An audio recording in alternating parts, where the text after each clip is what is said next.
You're watching Harsh Rules. I'm your host, Ben Harsh, and today we're going to learn to play Risk Express. Risk Express was released back in 2006 in about every country except for the US. Hasbro released a whole line of Express dice games with each of its famous properties: Monopoly, Sorry, Scrabble, Battleship, and Risk. It's a shame because production-wise, Risk Express is the nicest game in the series. The case is beautiful, it comes with a rolling bowl, and you get 7 customized dice. I have Clue Express and Battleship Express, and they're not nearly as nice as this one. In fact, I'm wondering if it wasn't released because the production value was so nice.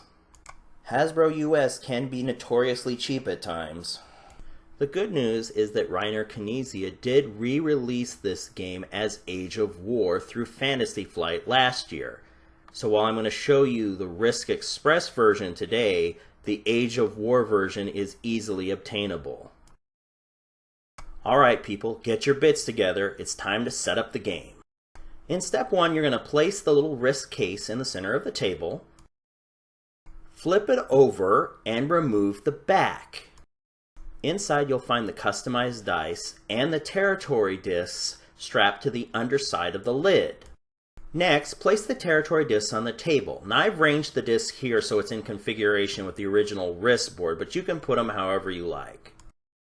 To determine the order of play, roll the 7 dice and count the number of generals that each player rolls, and then rank them from top to bottom. This is your order of play. Now play begins. So player 1 is going to decide which territory he wants to try to conquer first. Let's say player 1 is going to decide to invade Australia. After all, that's what Risk players do, right? The cornerstone to taking over the world is Australia. So let's look at Australia. Each territory disc has a card point value that's associated with it. To conquer the territory and earn the card points, you need to fill the battle lines on the card. The player begins the invasion by rolling all 7 dice and seeing what the results are. So we roll the dice and we get a number of different soldier icons and 2 cannons. Since the player rolled so many infantry units, let's complete that battle line first. The strategy is to be as economical as possible when placing the dice on the battle line. Australia's battle line number 4 requires 4 infantry to complete. So we want to make sure we use just enough dice to get that done. Once we place our 2 dice, then the remaining 5 dice is all we have left to complete the other battle lines. So now we have 5 dice left to roll 4 symbols. So we roll the dice again and we end up getting 3 generals and some infantry. Obviously we're going to grab the 2 generals and place them. Now we're down to 3 dice and 2 symbols left to complete. Remember, you can only fill 1 battle line per roll, so these 3 dice we've got to get it just right. We roll the dice again and we get 2 cavalry and an infantry. Okay, we're going to place the 1 cavalry and finish battle line number 3. This leaves us with battle line number 1. We have to roll a cannon and we only have 2 dice to do it with. So we roll the dice and we get not a cannon. So we have to give up 1 of the dice now. If you miss a throw and you can't fill a battle line, you have to sacrifice 1 of your dice to keep rolling.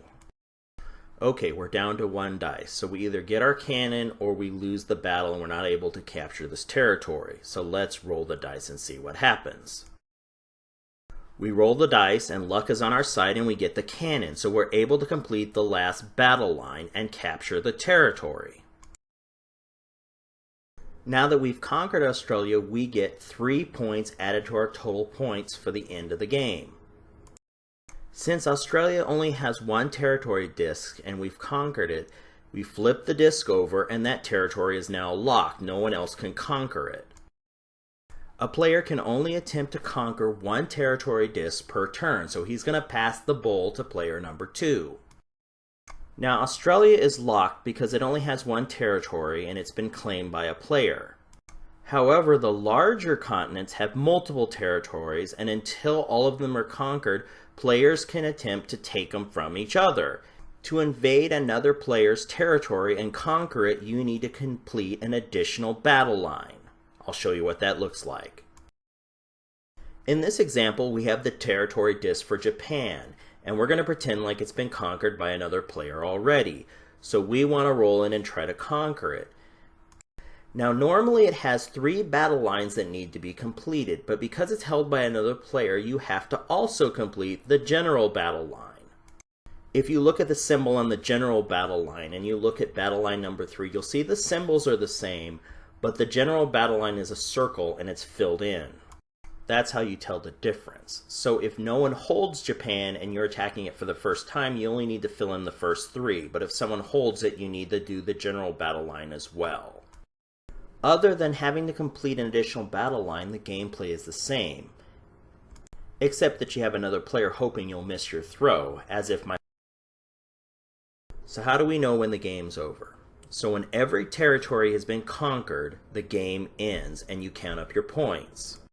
Every continent does not need to be locked, just every territory needs to have an owner. This is an additional strategy to winning the game. You may want to complete all the territories before someone battles it out and has a continent locked to get extra points. So now that our example game is done, we're going to add up the points. So first of all, we look at red. They have a locked continent, Australia, and they have 2 pieces of Asia, so their total points is 5. The white player has a piece of North America and a piece of Europe, so you add those together and they have 5. Blue managed to get 2 pieces of Asia, so they have 4 points. The yellow player locked up Africa and got a piece of North America, so they have a total of 6 points. The green player locked up South America, so they get 4 points. And the black player got key parts of North America and Europe for a total points of 7, so they win the game. And that's Risk Express. True to its advertising, it can be completed in about 20 minutes, which is about twice as long as this video. And it's a fun little game. If you can't get a hold of an import copy, then pick up Age of War, which is the Fantasy Flight reissue. This has been Harsh for Harsh Rules. I hope you've enjoyed this video, and I'll see you next time.